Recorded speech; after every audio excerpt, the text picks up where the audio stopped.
नमस्कार, मी शोभा पंगतमध्ये आपले पुन्हा एकदा स्वागत आहे। आजची रेसिपी आहे झटपट अशी तयार होणारी डाळ खिचडी। ही डाळ खिचडी तुम्ही लहान मुलांसाठी सुद्धा करून देऊ शकता किंवा आजारी माणसासाठी सुद्धा करू शकता। अगदी साध्या सोप्या पद्धतीने दाखवलेली आहे। तर चला मग सुरुवात करूया रेसिपीला। इथे 1 कप इतका मी तांदूळ घेतलेला आहे। तुम्ही कोणताही राईस वापरला तरी सुद्धा चालणार आहे। अर्धी वाटी मुगाची डाळ, याच्यामध्ये तुम्ही पाव वाटी तुरीची डाळ सुद्धा वापरली तरी सुद्धा चालेल। आता हे डाळ आणि तांदूळ स्वच्छ 1 ते 2 पाण्यातून आपल्याला धुवून घ्यायचं आहे। डाळ आणि तांदूळ चांगले धुवून घ्या। अगदी पौष्टिक अशी ही डाळ खिचडी तयार होते। जास्तीचे काही आपण मसाले वापरणार नाही। इथे बघा तुम्ही डाळ तांदूळ आपले धुवून झालेले आहे। त्यातलं पाणी काढून टाकायचं व इथे एक कांदा बारीक चिरून घ्यायचा आहे। इथे म्हणजे जर मी लाल मिरची पावडर जर तुम्ही वापरली तर ती थोडीशी कमी घाला किंवा मिरच्या खाणार असाल तर मिरच्या सुद्धा कमी वापरा जर लहान मुलांसाठी करणार असाल तर। अगदी पौष्टिक अशी डाळ खिचडी तयार होते आणि झटपट अशी तयार होणारी डाळ खिचडीची रेसिपी ते मी तुम्हाला दाखवलेली आहे। आता इथे 1 कांदा आणि 1 टोमॅटो बारीक चिरून झालेला आहे। आता इथे आपण डाळ खिचडीची फोडणी करून घ्यायची आहे। कुकरमध्ये 1.5 ते 2 टेबलस्पून इतकं तेल घालायचं आहे आणि तेल चांगलं गरम करून घ्या। त्याने रेसिपी शेवटपर्यंत पहा। इथे 1 लहान चमचा इतका मोहरी घातलेला आहे। मोहरी चांगली तडतडू द्या। मोहरी तडतडल्यानंतर आपल्याला 1 लहान चमचा जिरं घालायचं आहे। जिरं मोहरी चांगली फुलून घ्यायची आहे। त्यानंतर इथे 10 ते 12 कढीपत्त्याची पानं नाहीत। कांदा घालूया बारीक चिरलेला आणि कांदा आपल्याला करपवायचा नाही, चांगला गुलाबीसर असा रंगावरती परतून घ्यायचा आहे।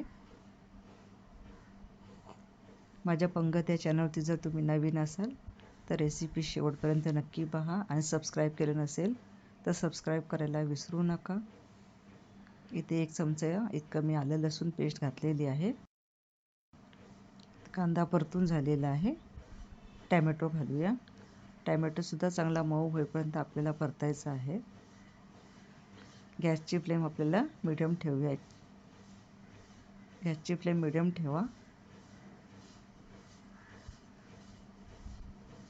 आता इथे तुम्ही बघू शकता टोमॅटो चांगला मऊ झालेला आहे। आता इथे आपण मसाले घालूया। अर्धा चमचा हळद घातलेली आहे। लाल मिरचीची पावडर घालूया 1 चमचा। लहान मुलांसाठी करत असाल तर लाल तिखटचं प्रमाण कमी करा। मी इथे मिरची वापरलेली नाही आणि हा 1 चमचा इतका किचन किंग मसाला वापरलेला आहे। त्यामुळे मी गरम मसाला पावडर वगैरे काही घालणार नाही। किचन किंग मसाल्याने डाळ खिचडी अजूनच छान लागते। आता भिजवलेला डाळ तांदूळ घालूया। आता 1 मिनिटभर आपण हे सर्व साहित्य परतून घ्यायचे आणि कुकरला चांगल्या अशा 2 शिट्ट्या करून घ्यायच्यात, म्हणजे काय होईल डाळ पण चांगली शिजली जाईल। आता इथे तांदळाच्या दुप्पट आपल्याला पाणी घालायचं आहे। अगदी झटपट तयार होणारी डाळ खिचडीची रेसिपी इथे मी तुम्हाला दाखवलेली आहे। चवीनुसार मीठ घाला।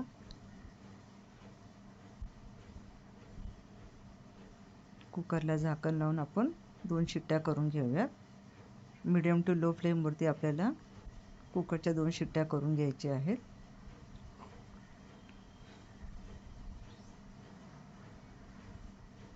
इथे आपल्या 2 शिट्ट्या झालेल्या आहेत।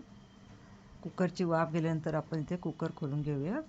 त्यानंतर इथे बारीक चिरलेली कोथिंबीर घालूया आणि वरून चमचाभर इतकं साजूक तूप घालायचं आहे।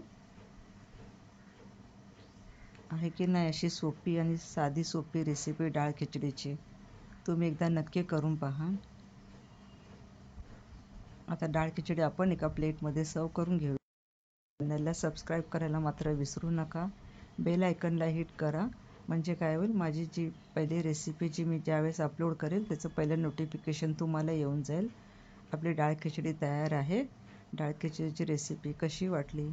अगदी साधी सोप्या पद्धतीने इथे मी डाळ खिचडीची रेसिपी दाखवली आहे। रेसिपी आवडल्यास रेसिपीला लाईक करा, चॅनलला सबस्क्राईब करा। धन्यवाद।